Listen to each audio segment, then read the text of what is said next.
네, 남북이 4월 27일 정상회담을 개최하기로 합의했습니다. 11년 만에 열리는 세 번째 남북 정상회담인데요. 남북은 남북 정상회담을 위해서 우선 의전, 경호, 보도 실무회담을 4월 4일에 판문점 남측 지역에서 진행하기로 했습니다. 네, 정영태 북한 연구소장 그리고 봉영식 연세대 통일연구원 연구위원과 함께 관련 소식 살펴보겠습니다. 어서 오십시오. 어서 오세요. 네, 안녕하세요. 예, 일단 11년 만이라서 남북 정상회담을 개최한다는 소식조차 좀 낯설게 들리기도 하고요. 아무튼 4월 27일에 이 정상회담이 열린다고 하니까요.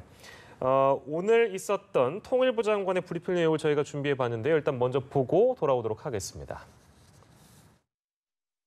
남과 북은 양 정상들의 뜻에 따라 2018년 남북 정상회담을 4월 27일 판문점 남측 지역 평화의 집에서 개최하기로 하였다.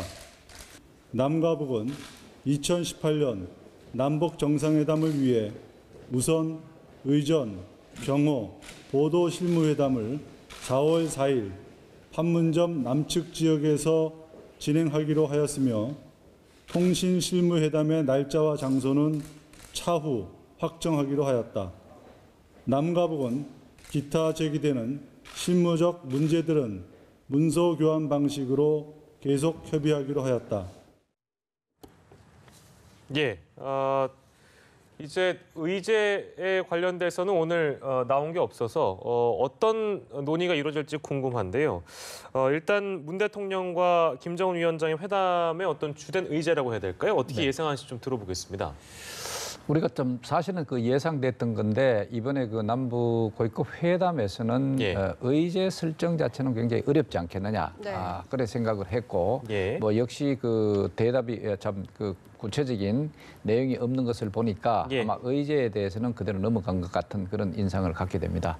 그러나 어떻든 우리 그 대한민국 자체에서 그 의제를 그 예상을 한다면은 가장 우선적인 건 뭐 잘 아시다시피 그 한반도 비핵화 문제, 소위 이제 북한의 비핵화를 어떤 과정을 거쳐서 어떤 식으로 할 거냐 하는 원론적인 차원에 있어서의 어떤 그런 개진 이런 것은 뭐 아주 그 핵심적인 것이 될 것 같고 그러나 또 여기에 더해 가지고 물론 이제 이 비핵화라고 하는 것은 나름대로 시간이 좀 필요로 하고 그 과정이 나름대로도 있다고 볼 수가 있죠.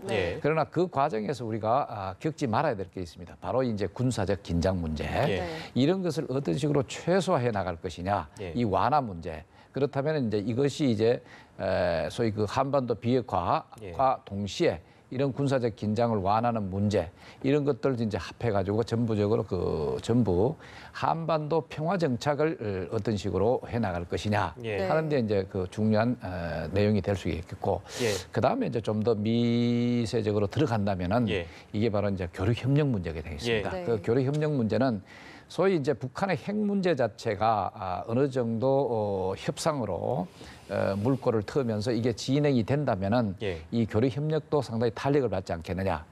그 중에서도 이제 그 소위 북한의 핵 때문에 대북 제재 대상인 이제 경제 제재 문제가 생기겠죠. 이것도 어느 정도 완화돼 가면서 경제적 교류 이것이 이제 논의가 될 수도 있겠고 그다음에 더 나아가서 비경제적이고 정치적인 문제들 사회문화 교류라든가 이번에 우리 예술단이 또 평양을 가고 북한 예술단이 우리 한국에 이쪽에 오고 해는 것과 마찬가지로 이 비정치적인 분야에 있어서 교류를 좀 활성화시키는데도 또 초점이 가지 않겠느냐. 이렇게 일단은 세 가지로 요약을 해볼 수가 있습니다. 비핵화를 포함해서 정치적인 부분, 비정치적인 부분, 뭐 경제 교류까지 이제 짚어주셨는데요.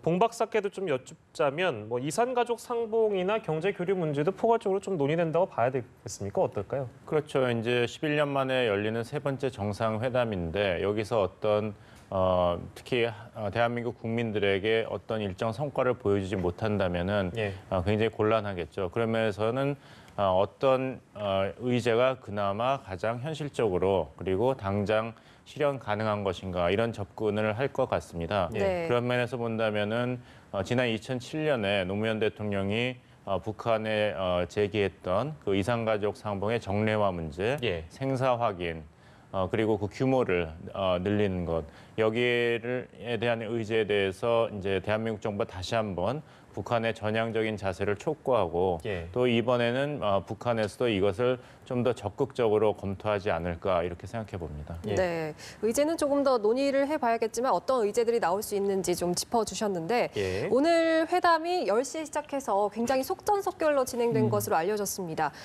이제 이런 속도를 봐서 굉장히 화기애애한 분위기가 아니었을까 이런 짐작도 나오는데 정상회담 날짜를 정하는 데 어려움은 없었을까요? 어떻게 보십니까? 정상회담 날짜를 정하는 데는 뭐 크게 어려움은 없을 겁니다. 뭐 기본적으로 우리가 지난번에도 이미 4월 말경이라고 했으니까 좀 구체적인 날짜만 정하면 되는 그런 상황이어서 이번에도 뭐 큰 어려움 없이 했었지 않았느냐 이런 생각이 되고요.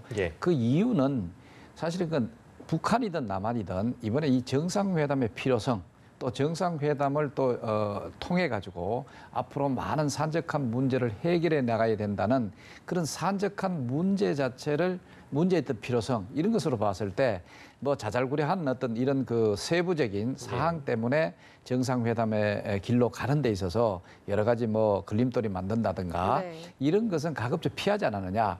이런 모습은 오히려 북한 측에서 보다 더 적극적이지 않았느냐. 막 이렇게 본다면은 이 그 날짜 선정 이외에도 오히려 이 그 고위급 회담 분위기 자체를 북한 쪽에서도 뭐 굉장히 그 환하게 좀 더 밝게 그리고 또 긍정적인 어떤 그런 것을 만들어 나갔지 않았느냐 이렇게 평가해 볼 수가 있죠.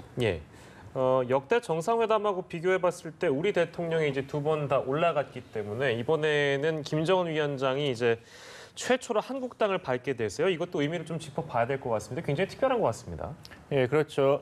뭐 2018 남북 정상회담이라는 표현까지 쓰고 있는 것을 보면은 그 기억하시겠습니다만 2000년도 6월 15일에 첫 남북 정상회담을 한 다음에 이것을 계속 그 정례화하겠다는 의지를 그 당시 이제 대한민국 김대중 정부가 굉장히 적극적으로 개진을 했죠. 그래서 그 당시 그 언론 보도에서도 과연 언제 김정일 위원장이 답방을 할 것인가.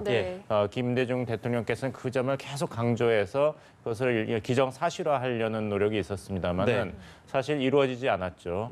2007년에 와서야 제2차 남북 정상회담 두 번째가 열렸기 때문에 이런 정례화 노력은 뭐 문재인 정부로서도 계속 할 것 같습니다. 결국에는 남북 간에 특히 정상 수준의 대화 채널이 계속 유지된다는 것은 한반도의 평화 체제를 그 계속 유지하는데 뭐 긍정적인 효과는 분명히 있으니까요. 하지만 결국에 가서는 이거는 김정은 정부가 북한의 정부가 어떤 전략적 결단을 내리냐에 따라서 결정될 문제라고 봅니다.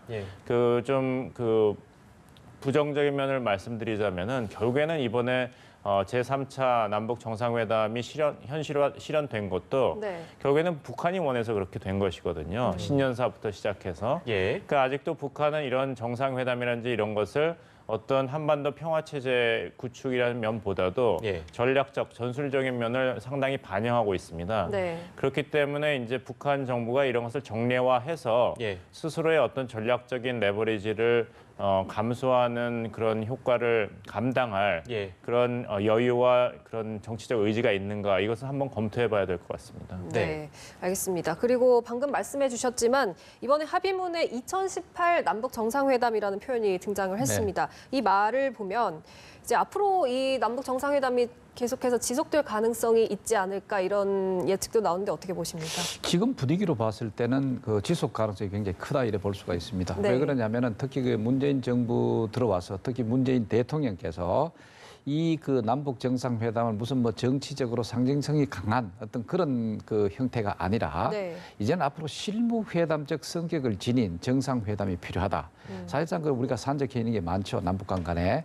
그렇다면은 앞으로 역시 그 탑다운 방식으로 큰 문제가 생겼을 때 직접 남북의 어떤 수뇌들이 만나 가지고 문제를 해결해 나가는 그런 그 필요성 차원에서 보더라도 상당히 그 실무회담적인 차원이니까 자주 좀 더 비교적 이것도 정기적으로 그 만남을 가질 가능성이 굉장히 크다 이래 볼 수가 있죠. 그렇기 때문에 특히 2018년 정상회담이다 하는 것도 붙인 것도 의미가 있겠다는 생각이 들긴 듭니다. 만약에 그렇기 때문에 2019, 뭐 2020 남북 정상회담까지도 염두를 해둔 거 아니냐 이런 얘기가 나와서 저희가 여쭤봤습니다.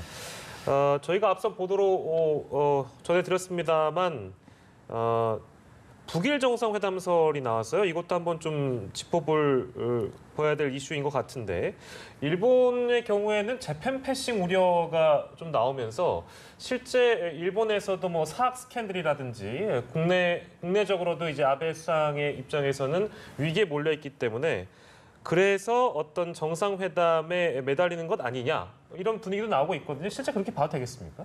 네, 그렇습니다. 일본으로서는 굉장히 큰 충격을 느꼈겠죠. 네. 더군다나 전격적으로 이루어진 김정은 위원장의 이제 방중 그리고 시진핑 주석 간의 비록 비공식이지만 정상회담을 가졌다는 것, 일본만이 빠졌거든요. 네. 그리고 일본의 위치가 굉장히 양면이 있습니다. 이제 부정적인 인센티브를 계속 북한한테 가하고 있다는 점에서는 이제 트럼프의 행정부, 미국의 트럼프 행정부와 결을 같이 하고 있죠. 즉 북한이 완전하고 검증 가능하고 불가역적인 비핵화를 하지 않으면 이러이러한 고통이 따를 것이다. 이것이 미국과 일본이 공동으로 취하고 있는 보조죠.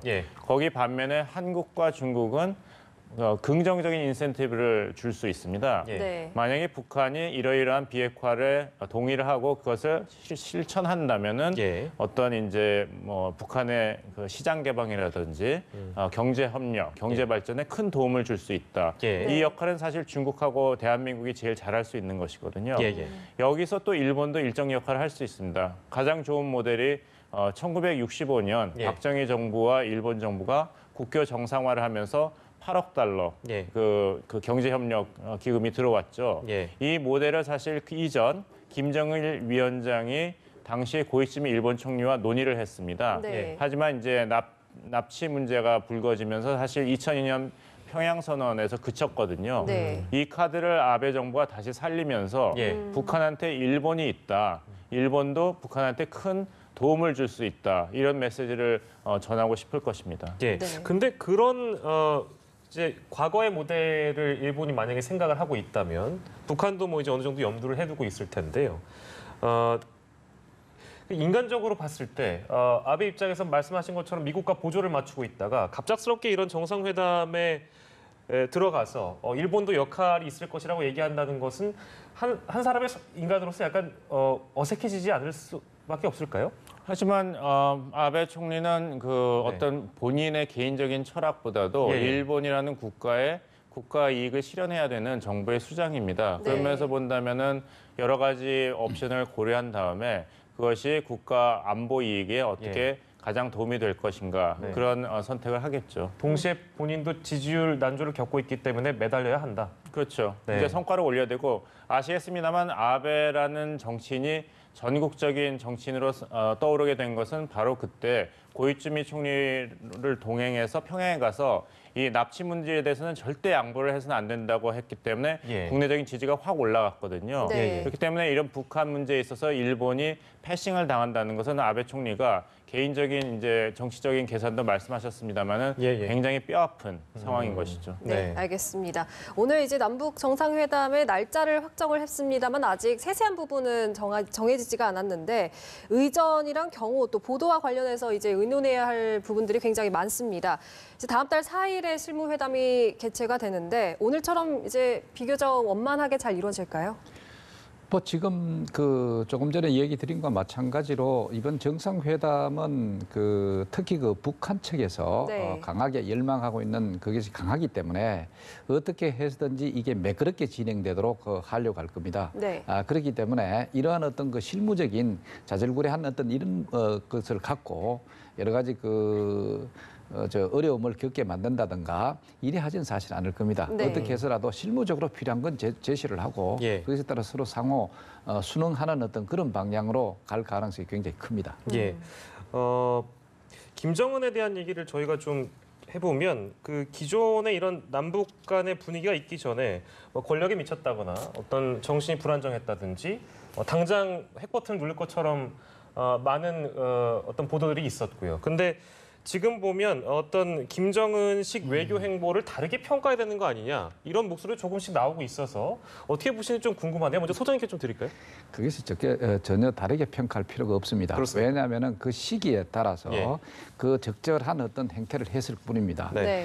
작년 12월 말까지만 하더라도 북한이 어떻게 해서 빨리 그 핵무력을 완성했다는 것을 사실 이렇게 만방에 예. 내 보이기 위해 가지고 다양한 그 뭐 미사일 시험 발사를 한다든가 아니면 또 핵실험을 한다든가 이렇게 예. 해서 군사적 도발을 했다고 볼 수가 있죠. 네. 그것은 그것대로의 어떤 지도력을 발휘를 했고 예. 그다음에 일단 핵무력 완성이라고 하는 것을 이제 선언한 이상 예. 이제는 그 소위 이제 뭐 우리야 이제 그게 불법적으로 북한이 그 핵화를 하고 있기 때문에 예. 그것은 뭐 핵국가로서 인정을 안 해주지만 예. 뭐 사실상의 핵국가로서의 어떤 그런 면모를 갖췄다. 그러면은 핵국가로서의 면모를 갖추면서 이 남북한 관계 개선이라든가 예. 소위 그 미북 간의 관계 개선이라든가 중국하고도 마찬가지예요. 앞으로 예. 일본하고 관계 개선도 할 거예요. 네. 예, 예. 사실은 일본 관계 굉장히 중요합니다. 북한으로서는. 자, 그렇다면은 여기에서 상당히 그 주도적으로 이 그 핵이라고 하는 것을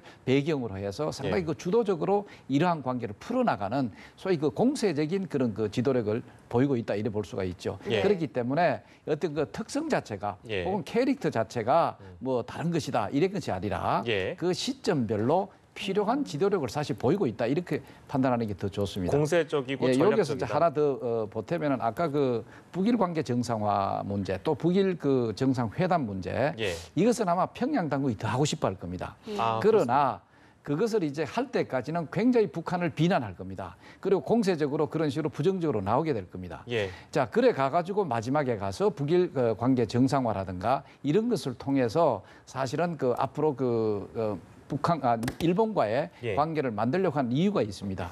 뭐냐 하면은 사실상 자기들이 그 여러 가지 사치품이라든가 체제를 유지하기 위해서 사치품이라든가 이런 것을 구해와야 되는데 예. 이제까지는 중국을 통해서 많이 구해왔습니다. 네. 중국을 통해 구해오면 이게 짝퉁이라든가 뭐 여러 가지 그 문제들이 사실 많고 소위 그저 북한은 지금 뭐 시진핑하고 그 정상회담을 해가지고 화기애애한 걸 보였다고 하나 예. 사실은 북한은 중국을 굉장히 두려워합니다.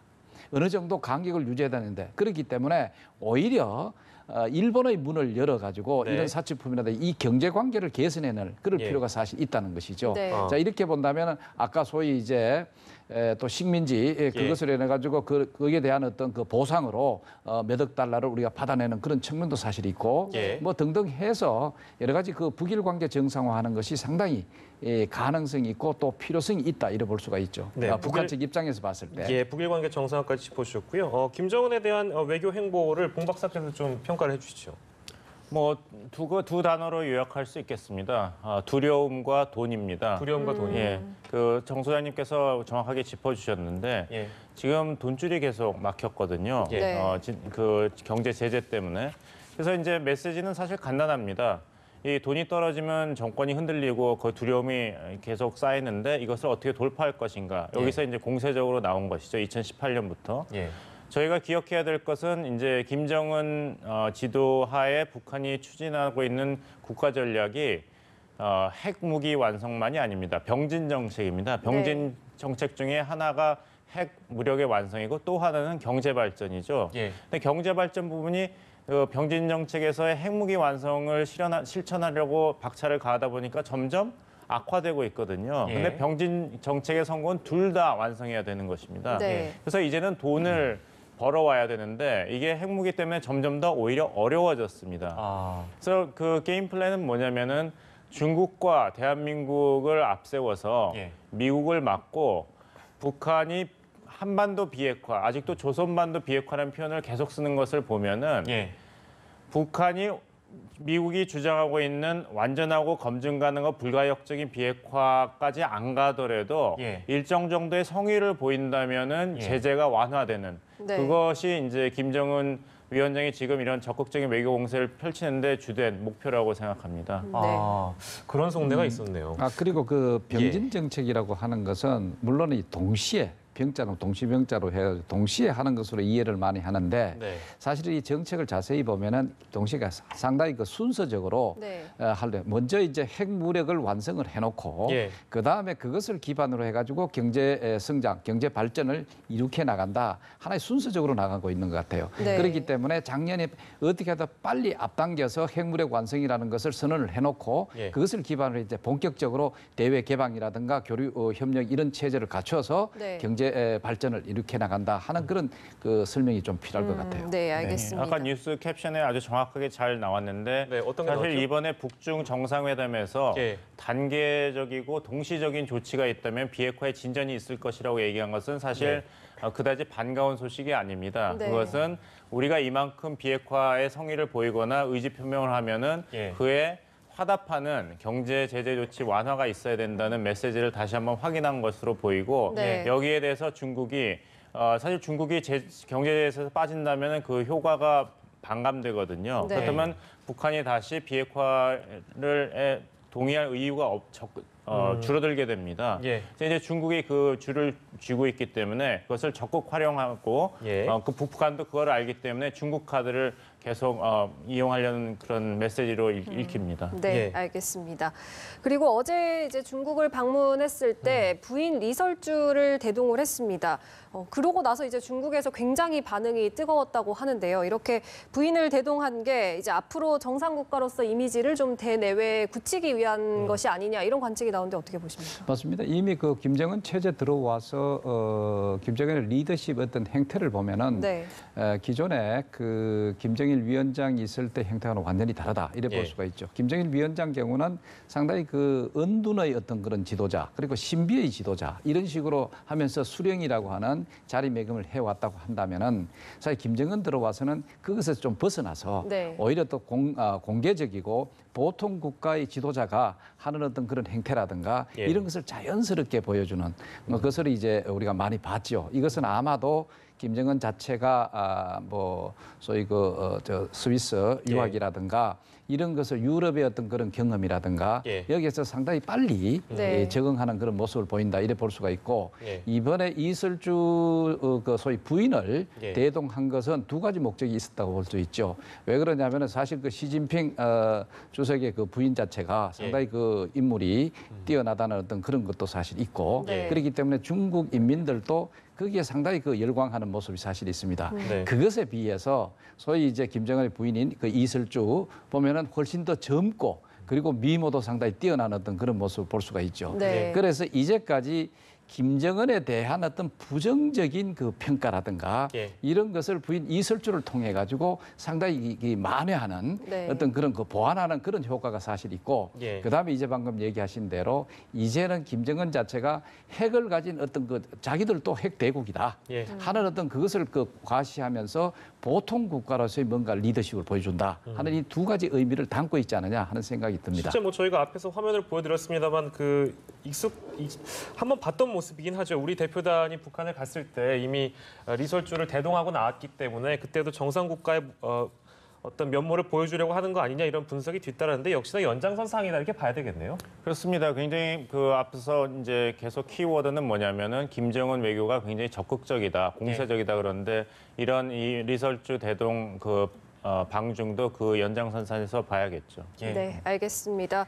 남북 고위급 회담과 한반도 정세에 관련해서 정영태 북한 연구소 소장 그리고 봉영식 연세대 통일연구원 연구위원과 관련 소식 짚어봤습니다. 고맙습니다. 고맙습니다.